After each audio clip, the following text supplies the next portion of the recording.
Sebuah banner raksasa bertuliskan, "Perempuan Sumatera Utara lawan deforestasi," terapung di atas Danau Toba. Banner tersebut dibentangkan oleh sejumlah aktivis serta para perempuan pedesaan Toba.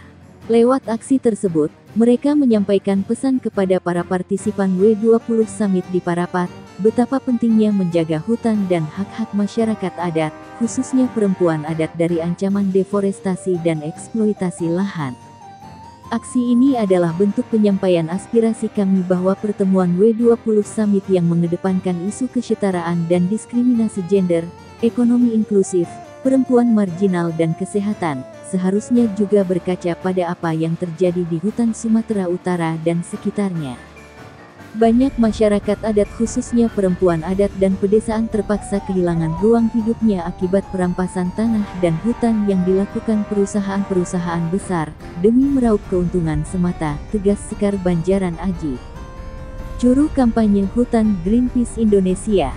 Perempuan adat di tanah Sumatera Utara dan hampir seluruh wilayah Indonesia telah lama menjadi korban akibat ketimpangan struktural dan pembangunan eksploitatif yang tidak memperhatikan aspek gender. Berbagai program pembangunan telah menimbulkan konflik sosial serta kehancuran lingkungan hidup yang kemudian mengesampingkan dan bahkan melanggar hak-hak perempuan. Kelompok perempuan adalah kelompok yang paling rentan kehilangan sumber penghidupan akibat kasus penghancuran hutan dan perampasan lahan, serta seringkali juga mengalami kekerasan di wilayah-wilayah konflik agraria. Meskipun Presiden Jokowi telah menyerahkan 4 SK hutan adat di Danau Toba pada awal Februari tahun 2022, namun belum menjawab persoalan masyarakat adat di Danau Toba. Masih banyak konflik agraria yang belum diselesaikan dengan serius. Atas nama pembangunan, perampasan tanah terus terjadi. Selain perampasan tanah adat, kerusakan hutan dan lingkungan juga tidak serius ditangani. Perampasan tanah yang dilakukan akibat kehadiran PT TPL merupakan pemiskinan struktural yang telah terjadi lebih dari 3 dekade, dan berkontribusi besar memperburuk kualitas hidup perempuan, ungkap Rocky Pasaribu dari KSPPM Kelompok Studi dan Pengembangan Prakarsa Masyarakat. Kehadiran 2 perusahaan besar seperti PT Toba Pool Lestari TPL dan PT Dairy Prima Mineral DPM telah lama merenggut hak-hak perempuan pedesaan di wilayah Toba dan menghancurkan hutan kemenyan. Kerusakan lingkungan hidup yang terjadi menyebabkan krisis iklim yang menyulitkan para petani untuk menentukan musim tanam. Para petani juga seringkali mengalami gagal panen akibat buruknya cuaca yang tidak dapat diprediksi. Pada pertengahan 2020, datang ancaman baru seiring lahirnya proyek pangan skala besar atau food estate. Proyek yang digadang-gadang sebagai program ketahanan pangan untuk menangani krisis pangan di masa yang akan datang, nyatanya malah menghilangkan budaya, pengalaman, dan pengetahuan perempuan dalam corak pertanian lokal. Mereka harus berpatokan pada sistem pasar yang ditentukan oleh pemerintah dan korporasi besar.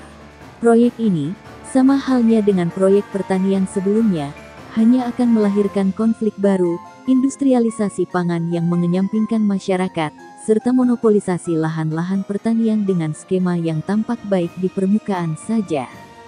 Negara anggota G20 yang merupakan forum ekonomi utama dunia di mana secara kolektif mewakili 2/3 atau sekitar 65% penduduk dunia, 79% perdagangan global, dan setidaknya 85% perekonomian dunia memiliki posisi strategis bagi keberlanjutan lingkungan hidup dan penanganan krisis iklim. Indonesia sebagai pemegang presidensi G20 harus memastikan bahwa ada kesepakatan yang lebih ambisius yang harus dicapai untuk mengedepankan model pembangunan ekonomi yang berkelanjutan, dengan beralih ke energi terbarukan yang berkeadilan, dan menghentikan kebijakan ekonomi dan pembangunan yang berbasis lahan yang mendorong deforestasi, merampas hak-hak masyarakat adat dan petani, serta hanya menguntungkan segelintir elit. Ya, jadi kita sekarang sedang berada di tengah Danau Toba ya.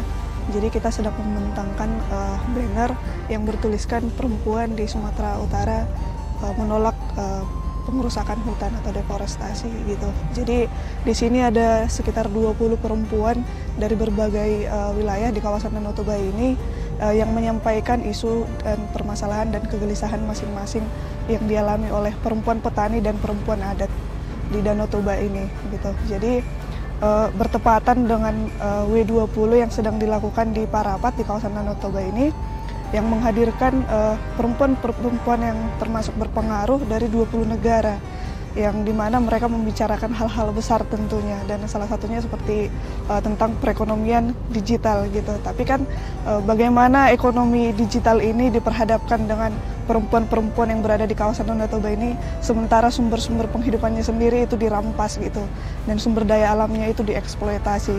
Tidak mungkin mereka sempat berbicara tentang perekonomian berbasis digital gitu. Jadi di sini mereka sedang misalnya dari berbagai perusahaan, misalnya yang terdampak perusahaan TPL, ada yang dari DPM, dari Prima Mineral, dan juga ada dengan yang terdampak dengan program food estate gitu. Jadi seperti yang kita ketahui bahwa sudah sejak lama perempuan-perempuan adat ini yang berhadapan dengan perusahaan TPL gitu, yang sejak tahun 80-an yang kata pemerintah ini adalah solusi bagi kemiskinan, tapi ternyata malah mempertebal garis kemiskinan. Jadi di mana sumber daya alam mereka seperti kemenyan yang merupakan secara ratusan tahun itu sudah mereka kelola gitu kan untuk menjadi sumber penghidupan mereka, tapi itu akhirnya dirampas gitu. Jadi tidak sesuai dengan apa yang direncanakan pemerintah, dengan apa yang diharapkan oleh masyarakatnya sendiri. Gitu. Harapannya dari aksi ini?